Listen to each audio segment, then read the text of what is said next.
मित्रांनो, आज घरोघरी ज्येष्ठा गौरीचे आगमन झाले आहे आणि त्याच निमित्ताने आज आपण श्रवण करणार आहोत ज्येष्ठा गौरीची कथा.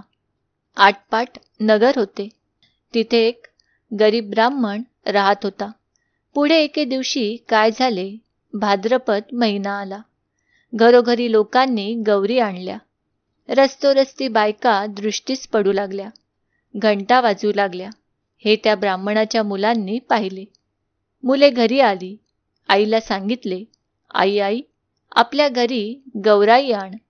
आई म्हणाली, बाळांनो, गौराई आणून काय करू? तिची पूजापत्री केली पाहिजे. घावन घातल्याचा नैवेद्य दाखवला पाहिजे. आणि आपल्या घरात तर काहीच नाही. तुम्ही बापाजवळ जा, बाजारातले सामान आणायला सांगा. सामान आणलं म्हणजे गौराई आणेन. मुलं तिथून उठली, बापाकडे आली. बाबा बाबा, बाजारात जा, घावन घातल्याचे सामान आणा, म्हणजे आई गौराई आणील.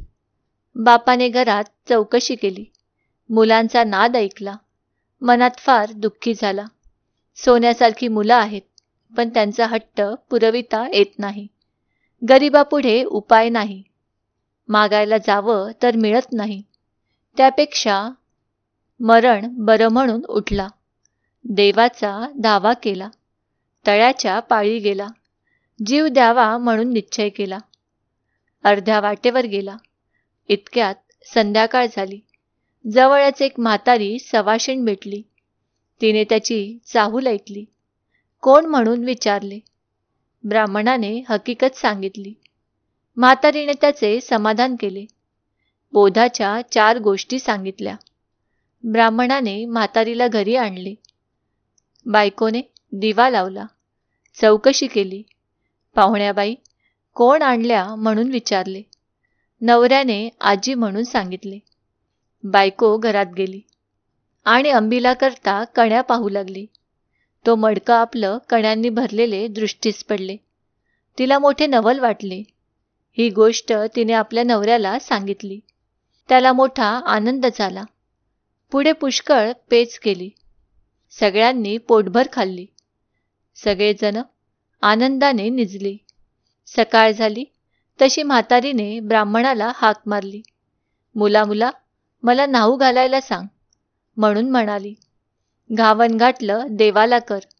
नाही काही म्हणू नका. रडगाणं काही गाऊ नका. ब्राह्मण तसाच उठला. घरात गेला. बायकोला हाक मारली. अगं अगं, ऐकलंस का?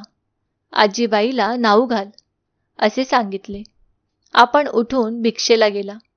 भिक्षा पुष्कळ मिळाली. सपाटून गूळ मिळाला. मग सगळं सामान आणले. ब्राह्मणाला आनंद झाला. बायकोने सर्व स्वयंपाक केला. मुलं बाळेसुद्धा पोटभर जेवली.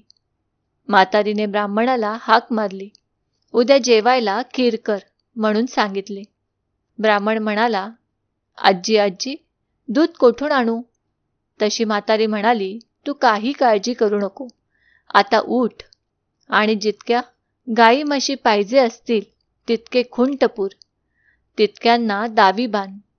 संध्याकाळी गोरज मुहूर्तावर गाई म्हशींची नावे घेऊन हाका मार, म्हणजे त्या येतील. तुझा गोठा भरेल. त्याचे दूध काढ. ब्राह्मणाने तसेच केले. गाई म्हशींना हाका मारल्या. त्या धावत आल्या. ब्राह्मणाचा गोठा गाई म्हशींनी भरून गेला. ब्राह्मणाने त्यांचे दूध काढले. दुसऱ्या दिवशी खीर केली. संध्याकाळ झाली तशी म्हातारी म्हणाली, मुला मुला, मला आता पोस्ती कर. ब्राह्मण म्हणू लागला, आजी आजी, तुमच्या कृपेने मला आता सगळं प्राप्त झालं.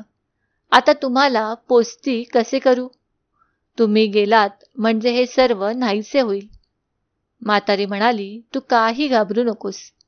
माझ्या आशीर्वादाने तुला काहीही कमी पडणार नाही. ज्येष्ठा गौर म्हणतात ती मीच. मला आज पोस्ती कर. ब्राह्मण म्हणाला, हे दिलेलं असंच वाढावं असा काही उपाय सांग. गौरीने सांगितलं, तुला येताना वाळू देईन. ती साऱ्या घरभर टाक. हांड्यावर टाक, मडक्यांवर टाक, पेटीत टाक, गोठ्यात टाक असं केलंस म्हणजे कधी कमी होणार नाही. ब्राह्मणाने बरे म्हटले. तिची पूजा केली. गौर आपली प्रसन्न झाली. तिने आपले व्रत सांगितले. भाद्रपद महिन्यात तळ्याच्या पाळी जावे, 2 खडे घरी आणावे, ऊन पाण्याने धुवावे, ज्येष्ठा गौर व कनिष्ठा गौर म्हणून त्यांची स्थापना करावी, त्यांची मनोभावे पूजा करावी. दुसऱ्या दिवशी घावन गोड, तिसऱ्या दिवशी खीरपोळीचा नैवेद्य दाखवावा. सवाष्णींची ओटी भरावी, जेवू घालावे. संध्याकाळी हळदी कुंकू वाहून बोळवण करावी, म्हणजे त्याला अक्षय सुख मिळेल, सतत संपत्ती मिळेल. ही 60 उत्तराची कहाणी 5 उत्तरी, देवाच्या दारी, गाईच्या गोठी, पिंपळाच्या पारी, सुफळ संपूर्ण.